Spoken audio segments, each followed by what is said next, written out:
औज़ुबिल्लाहिमिनश्शैतानिर्रजीम बिस्मिल्लाहिर्रहमानिर्रहीम। Assalamu alaikum dear students. My name is Bushra Bashir. My teaching subject is mathematics. I am from Beria College DHA Phase 2.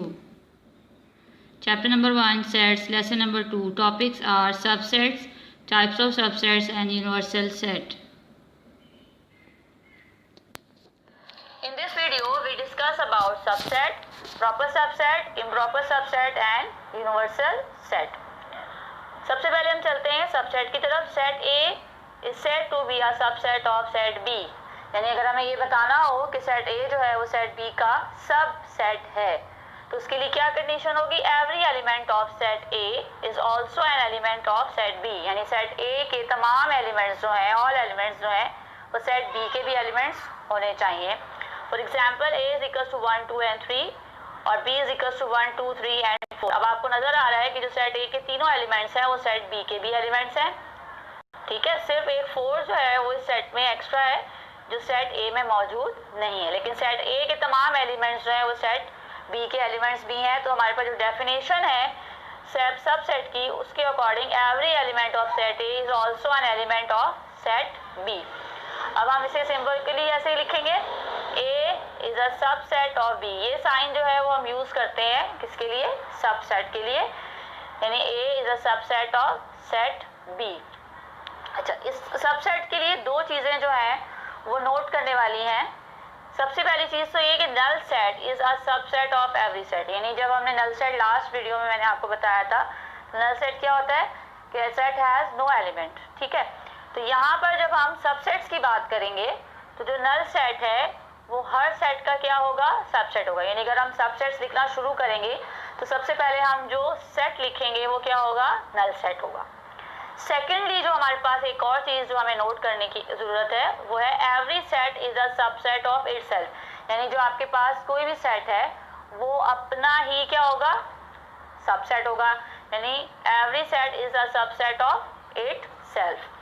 For example अगर मैं अब आपको जो है वो सेट ए के जो है वो आपको मैं पॉसिबल सबसेट्स लिखना सिखाऊं तो हम कैसे लिखेंगे?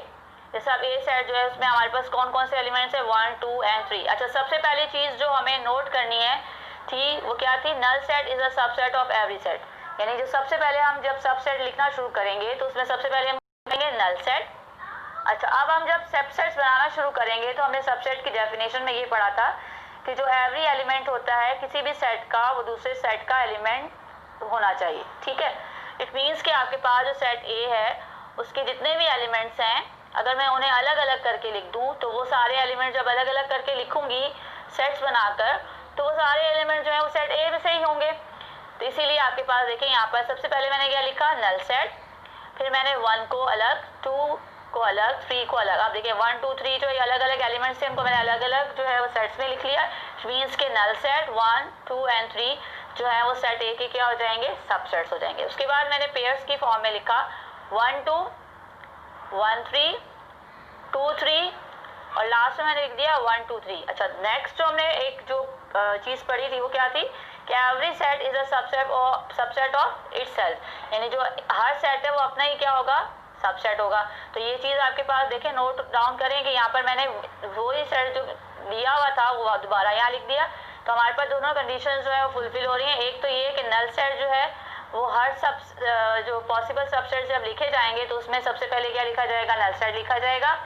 नेक्स्ट जो हमारे पास पॉइंट था वो ये था कि जो every set is a subset of itself. यानी जो हर सेट है वो अपना ही क्या होगा? जो है वो सबसेट होगा. तो ये कंडीशन भी यहाँ आ गई. तो ये आपके पास सबसेट्स लिखने का तरीका होगा. अच्छा, अब हम चलते हैं प्रॉपर सबसेट्स की तरफ. If set A is a subset of set B. यानी अगर हम ये कहें कि if set A is a subset of set B और दूसरी कंडीशन हम ये कह रहे हैं कि A is not equal to B. अच्छा, सेट ए और सेट बी जो है वो सबसेट किस कंडीशन में होंगे? जैसे यहाँ पर है कि 1 2 3 जो है वो सेट ए के एलिमेंट्स हैं और वो सेट बी में भी है तो हमने कहा कि A is a subset of B. ये कंडीशन तो इक्वल होगी. दूसरी चीज जो है अगर आप देखें तो यहाँ पर जो सेट ए और सेट बी जो है वो इक्वल सेट्स नहीं है. लास्ट वीडियो में मैंने आपको डिस्कस किया था कि जब आपके पास इक्वल सेट्स होते हैं तो उनमें एलिमेंट्स क्या होते हैं? सेम होते हैं. तो अगर यहाँ पर 1 2 3 है तो यहाँ पर भी 1 2 3 होना चाहिए था. ठीक है, लेकिन यहाँ पर क्या है कि 1 2 3 और साथ में क्या आ गया? 4. इट मीन्स कि जो ए है वो सेट बी के इक्वल नहीं है। तो यहाँ पर हमारे पास दो कंडीशंस जो है वो आ गई हैं कि A is a subset of B, जो मैंने यहाँ पर आपको एक्सप्लेन कर दिया। नेक्स्ट जो है वो आपके पास कंडीशन क्या आ रही है कि A is not equal to B. अगर ये दोनों कंडीशंस आपकी फुलफिल हो रही हैं तो हम कहेंगे कि सेट ए जो है वो सेट बी का क्या है, प्रॉपर सबसेट है।